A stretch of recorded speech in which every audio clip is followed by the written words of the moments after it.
In towns like Broomfield, Colorado, murders don't just happen. They slip in, disguised as silence. And when a mother stops answering her phone, people start to whisper before they scream. The call came in at 3:27 p.m. on December 14, 2023. It wasn't dramatic, it wasn't panicked. It was routine. A welfare concern logged by the front office at Flagstone Elementary. Two of the Krug children, aged 7 and 10, had not been picked up from school. Their mother, Crystal Krug, had not responded to texts or calls. That, according to school staff, was highly uncharacteristic. Officer Greg Luxton was dispatched to the home address on Seneca Way, a split-level house in a quiet cul-de-sac. The driveway held a silver Toyota Sienna registered to Crystal. No sign of movement inside. Curtains were drawn, front door locked. The doorbell camera, a Simply Safe model, was completely blacked out, covered with what appeared to be electrical tape. Luxton noted this in his body cam audio. Cams blacked. Not usual wear or dust.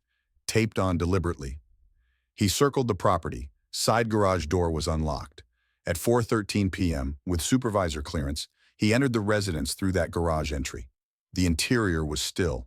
No barking dog, no voice calling back. Just the metallic scent that officers always know before they see it. The thick, sour trace of fresh blood. Luxton turned toward the passenger side of the van. That's when he saw the body. Female, downward prone, blood pooled near the left shoulder, skin pale, hands relaxed. He cleared the area alone until backup arrived 4 minutes later. EMS was called. Crystal Krug, age 41, was pronounced dead at 4:22 p.m. The official cause of death would later read, sharp force trauma to the chest and blunt force trauma to the skull. But at that moment, the scene was just one thing. Clean, controlled. There was no sign of struggle. No defensive wounds later discovered. The garage shelves remained untouched, tools undisturbed.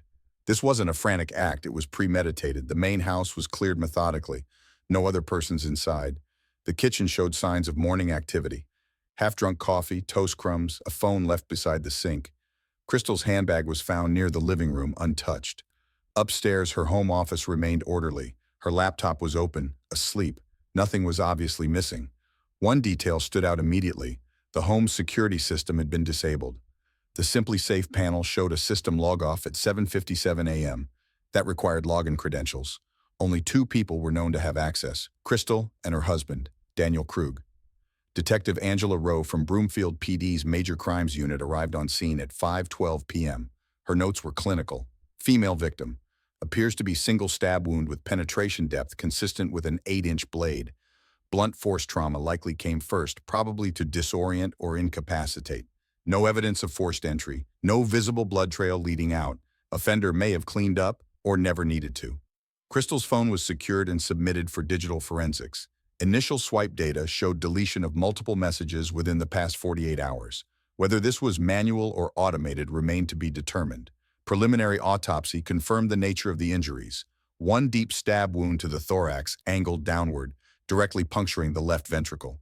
The trauma to the head, blunt force from an object approximately 3 to 4 inches in width, had caused skull fracture but was not immediately fatal.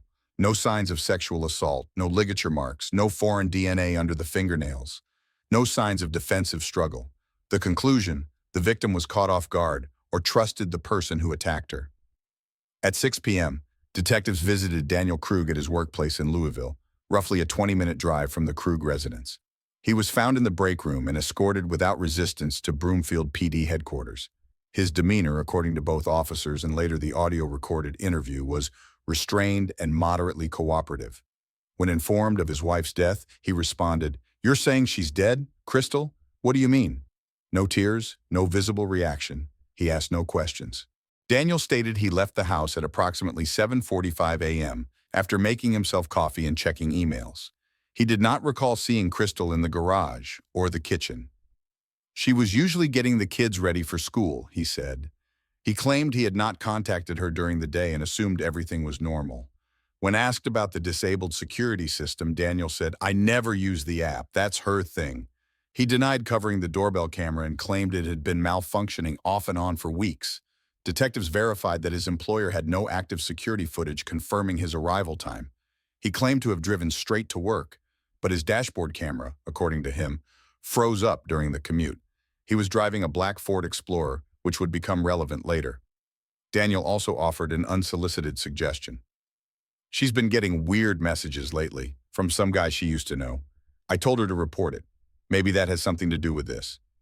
That name, some guy she used to know, would eventually lead investigators down a twisted, deliberately constructed path. But on that first day, they logged it as a possible lead. Nothing more. Meanwhile, crime scene unit technicians pulled limited physical evidence from the home. No foreign fingerprints, no broken locks, no muddy footprints. The knife was never recovered. Blood spatter analysis suggested the attack happened quickly, cleanly, and was possibly one-directional. No cast-off patterns, no multiple strikes, just one deliberate wound. Inside her home office, detectives collected handwritten notes, including what appeared to be a personal list of recent events. Camera offline. Phone calls at 2 a.m. I'm not imagining this. The problem wasn't just that Crystal had been murdered. It was that for weeks she had been warning people, quietly, carefully, that something felt wrong, that someone was watching her, that someone was trying to scare her. She never had enough evidence to go to the police, and even if she had, she didn't. By 10:30 p.m., the children were with Crystal's sister. Daniel Krug was not under arrest. No one had been formally charged. No motive had been confirmed. What police had was a dead mother, a disabled security system, a husband with small timeline gaps, and a string of deleted messages on a phone that should have been untouched. It wasn't enough to name a killer. Not yet. But it was enough to know that this wasn't random. Whoever killed Crystal Krug knew how to do it fast, silently, and without leaving a trace, or so they thought. By the time detectives sat across from Daniel Krug in interview room 4, the facts they had were thin, but layered enough to demand answers. The body had been recovered, the time of death estimated, the scene secured and logged. Now it was time to compare a statement against what the evidence could verify. This chapter of the investigation would center on a single question. Could Daniel Krug have been home when Crystal was killed? Daniel's own timeline began at 7:45 a.m. He claimed he left the house for work and didn't return until he was called by detectives later that afternoon. He insisted Crystal was fine when he left. She was in the kitchen, like normal, he had said during the initial interview. He added that he hadn't seen her since. Broomfield PD acquired surveillance footage from nearby residences and public intersections along the route between the Krug home and Daniel's office in Louisville. Outbound traffic cameras showed a black Ford Explorer with a license plate matching Daniel's vehicle departing the Seneca Way subdivision at 8:12 a.m., not 7:45 as stated. This alone didn't confirm involvement in the homicide, but it challenged his credibility. Next came the vehicle itself. When CSU processed the SUV, no blood or trace evidence linked it directly to the crime scene. The interior was clean, vacuumed recently. The dash cam, which Daniel said had frozen up, had been unplugged. Forensic technicians retrieved a portion of its data cache and confirmed the camera had last recorded at 7:58 a.m., then shut down manually. That timestamp aligned precisely with the log-off of the home security system. The app access log showed a manual disarm of the system at 7:57 a.m. That disarm event came from the primary user login, registered to Daniel. Forensic teams downloaded Daniel's phone data under warrant. No calls or messages were logged between 8 a.m. and 12 p.m., a conspicuous gap during standard work hours. The phone's geolocation history, however, did not match a continuous commute. Between 7:50 a.m. and 8:20 a.m., the phone had briefly disconnected from cellular towers, then reconnected 5 minutes later using a different routing cell, one consistent with proximity to the Krug home. That fluctuation raised a procedural note in the case file: possible intentional signal masking or temporary disablement. Daniel had stated during interview that he went straight to work and didn't make any stops, but swipe card data from his workplace building showed he badged into the employee entrance at 8:49 a.m., more than 30 minutes after he was seen leaving home. When asked to explain the delay, Daniel hesitated. Then he said he had picked up coffee on the way. No receipt was provided. No matching drive-through footage confirmed the stop. The timeline inconsistencies weren't enough for arrest, but they opened a window. The earliest possible time Crystal could have been killed was after the children left for school, around 7:45 a.m. Her time of death was estimated between 8 o'clock and 9 a.m., based on body temperature and blood coagulation. That aligned almost perfectly with the 37-minute window where Daniel's location, phone activity, and entry badge failed to provide continuity. Detectives logged this in their operational sequence as alibi integrity breakdown #1. The investigation next turned to Daniel's workplace behavior. Coworkers described him as quiet, composed. That day, however, two colleagues noted he appeared more tense than usual. One said he kept checking his phone during the morning and stepped out for a 20-minute call at approximately 11 a.m. No outgoing calls to Crystal's number were logged during that time, but one call, placed from Daniel's cell to a burner number, did appear in the records. That number at the time meant little. It hadn't been linked to any prior contact. It wasn't associated with Crystal or any known family member. But its purpose would come into focus later in the case, and its presence here, on a day where so much was already under question, was noted in bold. Separately, financial records for the previous weeks were reviewed. 3 purchases stood out: a $40 Visa gift card, paid in cash, purchased on November 27th at a local Target; a burner phone purchased at a convenience store the same day; a small roll of electrical tape purchased 2 days before the murder. While individually inconclusive, the combination was consistent with staged security obstruction and anonymous communication, 2 elements that had already emerged at the scene. Detective Rowe's case notes captured a key concern. Too many controlled variables, nothing chaotic. That's not how domestic arguments end in homicide. This wasn't a reaction. This was orchestration. The forensic team, working in tandem, began reconstructing the timeline to the minute. If Crystal's system was manually disarmed at 7:57 a.m. and Daniel was seen leaving at 8:12 a.m., then the presumed window for the crime was 15 minutes.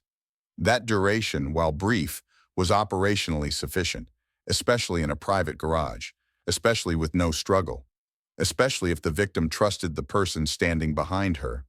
And then there was the doorbell camera. Though it was disabled at the time of the murder, technicians recovered a log from the device firmware showing it had gone offline at 7:59 a.m. The last ping had shown full battery and signal strength. The adhesive used to cover it was consistent with standard electrical tape, the same brand and width as the one found in Daniel's tool drawer during the search. CSU did not recover DNA from the tape, but latent print testing revealed a partial thumbprint smudged along the adhesive edge. It was not usable for confirmation but noted as trace. In total, the combination of timestamp deviations, digital control of the home security system, delayed badge-in at work, and unexplained cellular behavior created a profile of opportunity and motive, even if not yet hard proof. Daniel Krug had not confessed. No direct forensic evidence tied him to the weapon or to the act itself, but he had created enough distance from the truth to force the detectives to close in.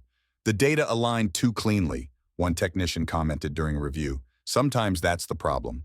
By the end of the first week of the investigation, the homicide unit had begun mapping a new pattern, one that had little to do with the physical evidence at the scene and everything to do with psychological manipulation.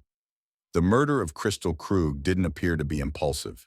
The lack of forced entry, absence of struggle, and silence from the neighbors all pointed to calculated control. But the next discovery reframed the scope of that control entirely. During the forensic imaging of Crystal's phone and personal laptop, investigators found deleted messages from a contact saved only under the name D. The content varied in tone. Some messages were explicitly threatening, while others were emotionally erratic, claiming love, regret, and jealousy. The language was inconsistent, but clearly obsessive. What was striking was that the messages had begun roughly 6 weeks before Crystal's death and intensified in frequency over the last 10 days of her life. None of them had ever been reported to police, not a single one.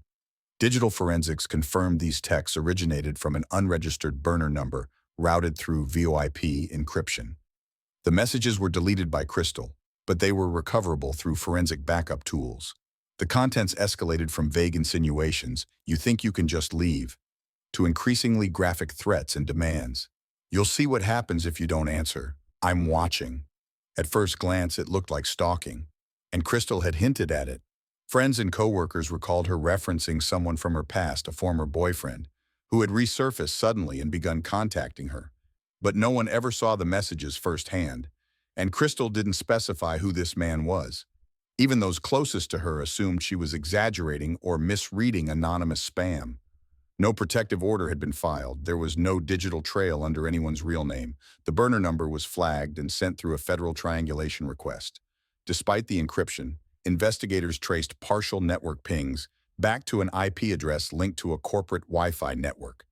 That address belonged to a regional software company located in Louisville, the same building where Daniel Krug was employed. That wasn't enough to draw conclusions, but it did trigger the first formal subpoena of internal server logs. The request was processed within 48 hours. The log showed that during work hours, often mid-morning or just after lunch, someone had connected to the company's guest Wi-Fi and logged into a temporary email account using a name that did not match any employee. The email, created through a masking service, had been used to send a string of messages to Crystal's personal email address, which included screenshots of their own text conversations, threats, and photos of Crystal taken outside her home. Those images, embedded in the emails, were metadata verified and taken from within 30 feet of Crystal's house. The timestamps coincided with days Daniel Krug was logged in as present on site, but the data transmission showed he had accessed mobile browser functions through the company's unsecured guest network, specifically through a browser client not registered to any company device. Investigators noted the following detail. The screenshots of Crystal's home had been taken using a phone with a 16MP camera model consistent with the burner phone purchased 3 weeks earlier under an alias, using cash and located by purchase logs matched to a retail store in Broomfield. That phone had been bought using a $40 Visa gift card, purchased 2 days prior, also in cash. Surveillance video confirmed the purchaser wore a face mask and baseball cap. Still frames showed similar build and height to Daniel Krug. These facts were not disclosed publicly. The case was still being built. During the same digital recovery process, analysts uncovered that one of the threatening emails sent to Crystal referenced past times in Aspen, a detail that aligned only with her time spent years ago with her then-husband. There was no known former boyfriend who shared those experiences. Detectives began to question whether the alleged stalker existed at all. An operational hypothesis formed. Someone had fabricated a stalker persona to manipulate Crystal, destabilize her emotionally, and eventually create a false threat narrative. That possibility was cross-verified with Crystal's own browser history, which showed her Googling what to do if stalker won't stop and can stalkers turn violent if ignored in the weeks before her death. She had been increasingly paranoid, but not irrational. Her fears had a clear external trigger. What she didn't know was that the person generating the threat may have been within her own home. Investigators also discovered that on December 3rd, Crystal emailed herself copies of 2 messages she'd received from the Phantom X, along with a short personal note. Just in case anything happens, this guy is unhinged. That message never left her drafts folder. It was saved, not sent. It remained unread until forensic analysts pulled it from the server cache post-mortem. That draft was time-stamped at 2:11 a.m. a week before her murder. This discovery raised a crucial question inside the task force. If Crystal believed someone dangerous was targeting her, why hadn't she reported it? Why had she not filed a restraining order, not alerted police, not even warned her extended family? The answer may have been simpler than it appeared. She had warned people, but no one believed her. She had told a close friend that she kept hearing clicking sounds on her phone calls. She told a coworker she felt like someone was following her car. She canceled a holiday trip to her sister's, saying she didn't want to leave the house alone. But each incident was so subtle, so disconnected, that even those who heard the warnings chalked them up to stress from the divorce proceedings. What became clearer with every digital footprint was this. Crystal had been systematically isolated and psychologically manipulated, and it hadn't started weeks before the murder. It had likely begun the moment she filed for divorce. The staged stalker wasn't real, but the fear it caused, that was as real as her death.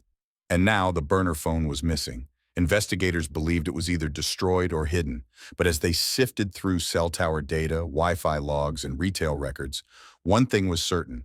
Whoever had created the identity of Dee had done so deliberately, over weeks, with the clear intention of terrorizing the victim and creating confusion around motive and suspects. The burner email accounts were deleted the day after Crystal was killed. The Wi-Fi access history at the software company showed no further logins. The stalker disappeared, just as planned. The decision to re-examine the victim's digital footprint wasn't made because something was missed. It was made because something didn't feel complete. Following the confirmation that Crystal Krug had been receiving anonymous threats from a fabricated stalker, Investigators requested an expanded forensic review of her personal devices. The original imaging had already captured text messages and partial browser history, but now the scope widened, looking for behavioral indicators, deleted drafts, and application usage in the days leading up to her death. Crystal's personal laptop showed minimal login activity in the last 72 hours of her life. However, when investigators accessed her cloud sync history, they discovered intermittent logins to Google Docs and Notes, many of which had not been opened or edited again after December 11. One entry was particularly brief, timestamped at 2:42 a.m., the morning of December 12th. If something happens to me, check the cameras and check Daniel's phone. That document had no title. It had not been shared or sent. It was saved in a private folder named Ideas, mixed in with grocery lists and work notes. No metadata indicated it was ever opened again. Her phone usage pattern, reviewed over a 30-day window, also changed in the final week of her life. Normally, Crystal's device averaged 67 minutes of active use per day. Between December 7th and December 13th, that average jumped to 143 minutes. Application logs showed repeated visits to support forums, legal aid websites, and self-help pages addressing stalking, cyber harassment, and how to prove someone is watching you. What caught the attention of the digital forensics analyst wasn't the volume, it was the shifts in behavior. Crystal had started screenshotting random locations on Google Maps, gas stations, schools, intersections near her home. She had saved audio recordings of her front porch at night, some as short as 8 seconds. They contained no voices, no movement, just silence. That silence, repeated over 19 separate recordings, suggested not paranoia, but vigilance. She was trying to prove something, even if she couldn't articulate it. And she did it alone. Detectives then interviewed two of Crystal's closest colleagues at the pharmaceutical firm where she worked. One recalled that she'd stopped parking in the same spot she always used in the garage. Another noted that Crystal had begun arriving earlier, sometimes as early as 6:30 a.m., just to sit in the break room with the lights on. When asked why, she'd said, "I just feel better being somewhere public." Surveillance footage confirmed that on December 11th, she remained in the office nearly an hour after clocking out, alone, working on her laptop. When asked by the janitorial staff if she was okay, she responded, "Just finishing something up. I don't want to be home yet." Another behavioral shift became clear in the weeks prior to her murder. Crystal had transferred $6,000 from a joint marital account into a personal savings account she opened in late November. Investigators obtained transaction records showing recurring purchases of security items, pepper spray, new deadbolts, a Wi-Fi camera hub, none of which were installed or recovered at the crime scene. Her Amazon cart had multiple items still awaiting checkout: a tactical flashlight, a SIM blocking pouch, and a personal GPS tracker. The question then became, why wasn't any of this shared formally with law enforcement? The answer may lie in a document found deep inside Crystal's Downloads folder, an unsigned affidavit template from a Colorado-based domestic violence legal aid website. The file had been downloaded on December 8th. She had filled in part of it. The language was cautious. "I believe I am being harassed by someone close to me. I have received messages that make me fear for my safety and my children's safety. I cannot confirm the sender's identity, but the content is specific to my personal life." She never submitted it. The affidavit remained untouched after December 10th. It was saved locally. No emails or print logs were attached to it. When presented with this detail during their secondary interview, Crystal's sister broke down. She confirmed that Crystal had started acting more private and didn't want to escalate things because of the kids. There had been a custody hearing scheduled for January. Crystal had told her she didn't want to look hysterical in court. This was the pattern the investigators documented: isolation, emotional restraint, careful but incomplete self-protection. Crystal had known something was happening, but hadn't been able to prove it, not in a way that others would act on. And in the absence of formal intervention, she had begun building a personal trail of digital breadcrumbs, most of which were never discovered until after her death. That's why the team turned their attention next to app behavior, specifically third-party tools. Crystal had downloaded an encrypted notes app 2 weeks before she died. The app was set to hide notes behind an innocuous interface, designed to look like a calculator. Inside, investigators found 14 entries, all password protected. Using password recovery tools with authorization from the family, analysts decrypted the contents. Most notes were short. Doorbell covered again. Alarm didn't chime when front door opened.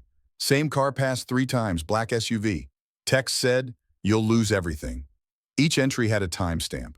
Most occurred late at night between 11 p.m. and 3 a.m.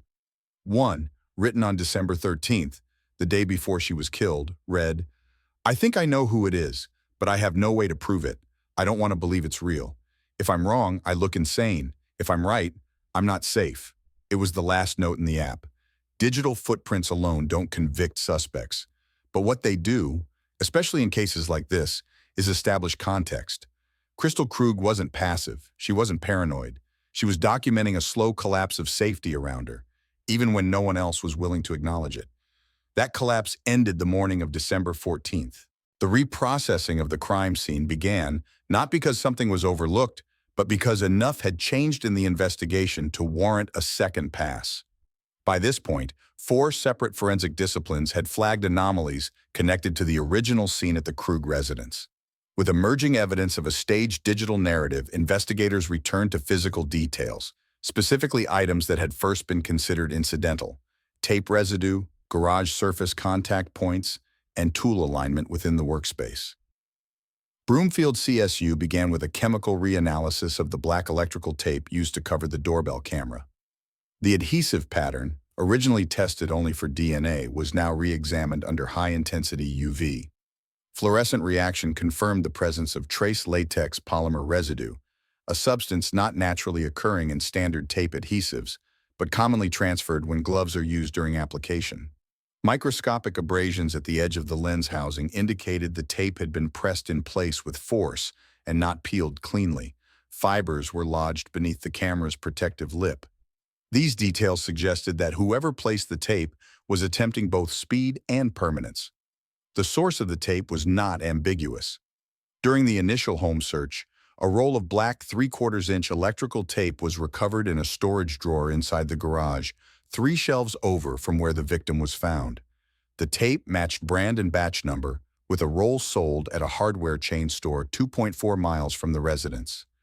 Purchase records showed the item was bought 2 days before the murder with a $20 prepaid Visa card.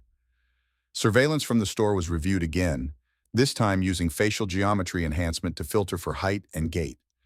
While no definitive ID could be made from the footage alone, analysts confirmed that the person making the purchase wore the same brand of jacket, later documented on Daniel Krug during his workplace interviews. In the rear corner of the garage, CSU had previously logged a row of hand tools mounted magnetically above a fold-out workbench. The original assessment concluded no weapons were missing. Upon closer review, however, that finding changed. One slot in the wall-mounted wrench rack appeared freshly cleaned. The surrounding tool handles showed a light layer of dust and oil residue. The missing slot bore a thin layer of commercial degreaser, not noted elsewhere in the space. Investigators tested nearby cleaning cloths from a secondary utility bin. One sample contained residual hemoglobin, human blood. It had been balled up and buried beneath shop rags, suggesting hasty disposal. The sample was processed through mitochondrial DNA profiling. It was a partial match to the victim. The concentration was low, consistent with surface contact post-injury, not arterial spray. That result suggested the object used in the attack, likely a pointed tool or improvised weapon, had been wiped down with that cloth before being removed from the scene. No such item had been located in any search of the home, vehicle, or surrounding property. Separately, lab technicians revisited the entry points to the garage. The side door, used by first responders to gain entry, had shown no signs of forced entry, but fingerprint analysis revealed a latent palm print on the interior door frame. That print was smeared, but partial ridges remained intact. After enhancing the contact points using vacuum metal deposition, investigators were able to isolate unique patterning. The palm print matched Daniel Krug. While the print itself was not inherently suspicious, Daniel had lived in the house. It became significant because it was fresh, deposited after the door had last been cleaned, according to housekeeping records from a cleaning service that visited December 10th. The implication was subtle but important. Daniel had entered the garage from the outside after the cleaning, before the murder, and had done so without leaving any muddy or wet shoe impressions. That indicated preparedness. Footwear recovered from his vehicle was clean, but still undergoing further trace testing. Investigators next turned to the victim's body placement. Her posture was too aligned. Legs straight, one arm beneath the torso, the second stretched forward toward the vehicle door handle. Blood pooling was limited to one direction, suggesting that after she collapsed, no attempt had been made to shift her. The knife wound trajectory, angled downward through the chest, indicated a higher assailant. Blunt trauma to the occipital bone showed a consistent shape, approximately 2.5 inches in width, flat edge, no serration. Several tools in the garage matched this dimension. One, the handle of a mini sledge, was dusted and chemically tested. Nothing definitive was recovered. The object, if used, had either been cleaned extremely well or replaced after use. Investigators requested forensic trace vacuuming of the vehicle door handle. The result returned fine latex particulate, the same compound found on the camera tape. This placed gloved hands on the door handle, the one Crystal likely reached for. That meant either the killer opened the door during or after the attack, or the killer had anticipated that Crystal would reach for it and had already planted their position. Two more forensic points added to the premeditation theory. First, the garage light switch, usually triggered by a motion sensor, had been set to manual override. That meant no lighting would activate upon entry. Crystal, walking into a darkened garage, wouldn't have known anyone was waiting. Second, the security system kill log showed a disarm event at 7:57 a.m. That aligned precisely with the doorbell camera being disabled. The system had not been armed again until law enforcement arrived. The timing, combined with the manual override of light triggers, indicated advanced knowledge not just of the system itself, but how to disable layers of surveillance, digital, physical, and behavioral. As all of these details accumulated in the case file, investigators met to synthesize the findings. One veteran in the room reportedly said, "He didn't just kill her, he erased her defenses one by one." By the time the forensic report was finalized, it read more like a blueprint than a scene summary. Crystal Krug had been murdered in an environment designed for control, surrounded by objects that should have protected her, but those same objects had been co-opted, her cameras, her lights, her tools, into instruments of silence. By week 3 of the investigation, the focus shifted decisively toward digital sourcing. With the burner phone now central to the manipulation narrative and the manufactured stalker persona already exposed as likely fabricated, analysts began working backward to uncover how the device had been purchased, activated, and used without immediately triggering detection. The goal was to match behavior, not just data.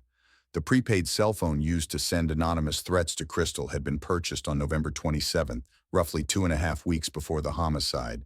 Transaction logs traced the sale to a convenience store in North Broomfield. The purchase was made in cash. The buyer also picked up a $40 Visa gift card, the same card later used to fund the email account that sent Crystal staged threats. Surveillance footage from the store showed a man wearing a black cap, face mask, and nondescript jacket. The camera angle wasn't ideal, but gait analysis and build were consistent with the height and posture of Daniel Krug. Time of purchase, 6:43 p.m. At the time, Daniel was not scheduled for work and had no conflicting alibi. The phone itself, a basic model with no built-in GPS, was activated within 24 hours of purchase. Activation records from the carrier showed that the SIM was linked to a fake name and address. The account accessed Wi-Fi periodically, but cell tower logs placed it in proximity to Daniel's known travel routes. A single-use Gmail account was created immediately after setup. That account was used to send 13 emails to Crystal, all containing either threats, surveillance photos, or text copied from previous messages. The writing varied in tone but not in structure. Forensic linguistics noted key markers, sentence rhythm, comma usage, and misspelling patterns that closely mirrored Daniel's authenticated work emails. The real forensic shift came with the recovery of browser history on the burner device. A cached tab led to a password reset page for a VoIP texting app. Though the login had been cleared, the metadata revealed that the IP used during that session matched the guest Wi-Fi network at Daniel Krug's workplace. Logs from the IT department, turned over under subpoena, confirmed that a device not registered with the company's asset list had accessed the Wi-Fi twice during work hours, once on December 1st and again on December 6th. The device name was generic, but the MAC address was identical to the burner phone. That was the forensic link. The burner phone used to impersonate a stalker had been activated, operated, and connected to the internet through a network directly tied to Daniel's daily work environment. The geofencing narrowed it to within one floor of his assigned office. In addition to the device trail, the email headers embedded in the threatening messages to Crystal were decoded. Each message contained server routing that bounced through VPN relays, but they all originated from the same source, an anonymized email hosting provider based in Canada. The account was created with the fake name David L., no phone number, and the prepaid Visa gift card as the only traceable transaction. Cross-referencing the time and IP logs again brought investigators back to the same guest Wi-Fi network, same hours of use, same device fingerprint. This was no casual crime of passion. The structure was clear: a burner phone, anonymous email, prepaid gift card, VPN masking, and multi-point access through unsecured corporate internet, all designed to fabricate a narrative where Crystal appeared to be hunted by a third party. The degree of separation created by the technology was intentional, but it also required proximity. Whoever sent the threats needed to stay close enough to control the phone's signal, its messages, and its illusions. That proximity ultimately collapsed the alibi. Investigators tested for Bluetooth pairing logs and found a signature match. Daniel's personal smartphone had, on 3 separate occasions, briefly pinged the burner phone within 20 feet. Each time, the 2 devices were detected by a public Wi-Fi router with open discovery mode. The third-party logs weren't collected by Daniel, but by a nearby coffee shop running customer analytics. That data was subpoenaed and confirmed a timeline match. With each layer of technology stripped away, the illusion of the stalker dissolved. What remained was a singular fact: the entire identity of the threat was manufactured using digital tools, retail obfuscation, and location overlap, none of which were random. Investigators consolidated the findings into a single report titled Fabrication and Execution: Digital Elements in the Krug Case. The final section outlined the probability of one actor controlling all access points based on time, physical presence, and behavior modeling. That actor was Daniel Krug. While the burner phone itself was never recovered, likely destroyed post-murder, the data footprint it left behind was comprehensive. It had stopped transmitting after 9:42 a.m. on December 14th, less than 2 hours after Crystal's estimated time of death. Cell tower logs showed the signal traveled west briefly, then shut off permanently near a recycling center just outside Boulder. No device matching its IMEI was ever seen again. The trap had been built using technical knowledge, patience, and calculated timing. What it couldn't account for was the volume of data modern systems retain. Even when someone deletes, masks, and reroutes, they leave a trail. And Daniel Krug had left enough of one to tighten the circle around him. The arrest of Daniel Krug was executed on February 2, 2024. He was taken into custody without incident at his workplace, immediately following a grand jury indictment for first-degree murder, felony stalking, and identity theft. By that point, the case file against him had surpassed 1,200 pages, supported by 5 categories of forensic evidence: digital fabrication, physical staging, behavioral history, motive escalation, and timeline manipulation. The burden of proof had shifted from circumstantial to structurally supported. But trial law operates differently than investigation. Before a jury ever hears a witness, every piece of evidence is subjected to motions: what can be shown, what must be excluded, and what can be argued without prejudicing a verdict. That process began in early March and ran for nearly a month, during which the prosecution sought to preserve the integrity of the digital trace while the defense attempted to sever its links to intent. At the heart of the evidentiary battle was the burner phone trail. The defense acknowledged that a prepaid device was used to send anonymous messages, but claimed there was no conclusive proof Daniel Krug had purchased or operated it. The state presented network access logs, surveillance footage, and device overlap analytics to counter that. Motion to suppress the phone evidence was denied by the presiding judge, who ruled that the digital trail rose to the standard of technical attribution. The second point of contention was Crystal's encrypted notes and drafts. The defense argued these documents were speculative, subjective, and not indicative of any real danger. The prosecution countered by calling a forensic psychologist to establish that Crystal's behavior matched documented patterns of escalating fear in domestic coercion cases. The judge ruled the notes admissible under the doctrine of state of mind, allowing jurors to hear Crystal's words, even if she could not testify. Another key pretrial battle centered on search scope. The defense challenged the depth of forensic review on Daniel's devices, citing overreach in the extraction of deleted browser history and app logs. The prosecution responded with chain of custody documentation and signed consent from the initial warrant. The court allowed the full forensic data to be entered. Jury selection began April 4th and lasted 5 days. 12 jurors and 2 alternates were seated, screened for bias, digital literacy, and prior exposure to the case.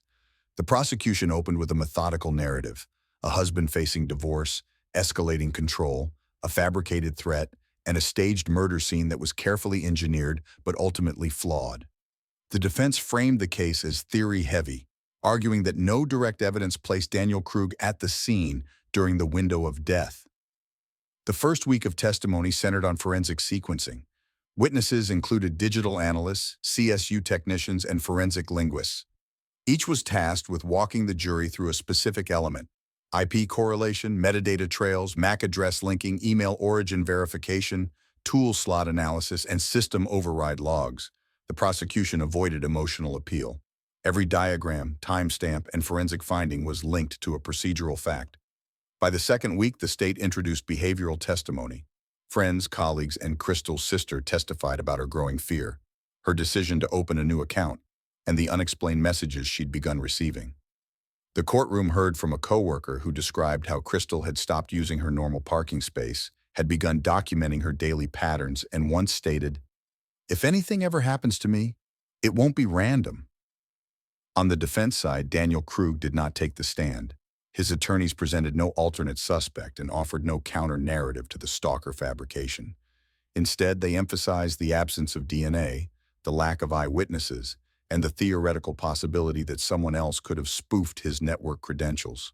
In response, the prosecution presented a sequence of timing alignments: disarm logs matching Daniel's phone activity, badge access inconsistencies, deleted dashcam recordings, and financial records linking him to the purchase of materials used in the staging. These weren't coincidences. They were cumulative events that only aligned under a singular theory: that Daniel planned the attack weeks in advance, manipulated the digital environment, and executed the crime inside a 15-minute window of silence between his wife returning home and his delayed departure to work. The final exhibit was a compilation of Crystal's own files: recovered recordings, screenshots, the unsigned affidavit. One juror was seen writing furiously as the final note was read aloud: "If I'm wrong, I'll feel stupid. If I'm right, I won't be here to say so." On May 1st, after 9 hours of deliberation, the jury returned with a unanimous verdict: guilty on all counts. The judge sentenced Daniel Krug to life in prison without the possibility of parole, plus an additional 9.5 years for aggravated stalking and identity-based coercion. The courtroom remained silent as the verdict was read. Daniel did not react. Outside, Crystal's sister told reporters she did everything right. She documented, she told people, she tried to protect herself. And that still wasn't enough, but at least today she was heard.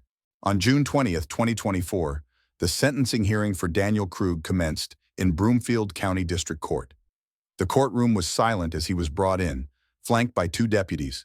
He wore the standard orange jumpsuit and maintained a neutral expression. 3 rows behind him sat Crystal's family: her parents, her sister, and her eldest daughter, now 16, seated between them, holding a folded piece of paper. It would become the final voice Crystal's family delivered in that courtroom. The judge opened with procedural formality, then offered the opportunity for victim impact statements. Crystal's sister stood first. Her statement avoided theatrics. She recounted who Crystal was: a mother, a scientist, a woman who anticipated danger but was ignored. Her voice broke only when referencing Crystal's private note, the one recovered from her encrypted phone: "If I'm right, I won't be here to say so." Then came Crystal's daughter. She read from the paper she had been clutching since they entered. "My mom was scared and she told people. She didn't scream, but she warned us. I don't understand how someone can watch you every day and still choose to hurt you like that." Her statement was not directed at Daniel. It was directed at the system that let her mother's trail of caution go unnoticed until it was evidence. The judge gave Daniel Krug the opportunity to speak. He declined. No apology, no acknowledgement. His attorney spoke only to say they would not be submitting a final statement. The silence was noted, not just by the family, but by the prosecution, the court staff, and the media gallery in attendance. That silence mirrored the one Crystal had faced: strategic, intentional, and deeply calculated. Daniel Krug was sentenced to life without the possibility of parole, plus an additional 9.5 years for felony stalking and digital impersonation. The sentence reflected not only the murder, but the digital architecture that led to it, a blueprint of psychological control disguised as external danger. Crystal hadn't just been killed. She had been maneuvered into isolation through manufactured fear. What set this case apart wasn't brutality. It was orchestration. In the months that followed, advocacy groups in Colorado began referencing the Krug case in discussions of legal reform around cyber coercion and fabricated external threat systems.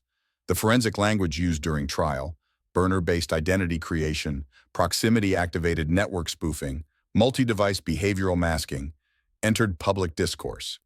Investigators had described Daniel's approach as coercive containment without physical force. The murder in that context was the final act. The control had begun long before. Crystal had been tracked digitally, emotionally, and procedurally. The garage had been dark. The camera had been blind. The tools had been prepared. The system logs showed sequence. But the red flags were not just digital. They were human. Her search history, her statements to friends, her canceled visits, her unsent affidavit.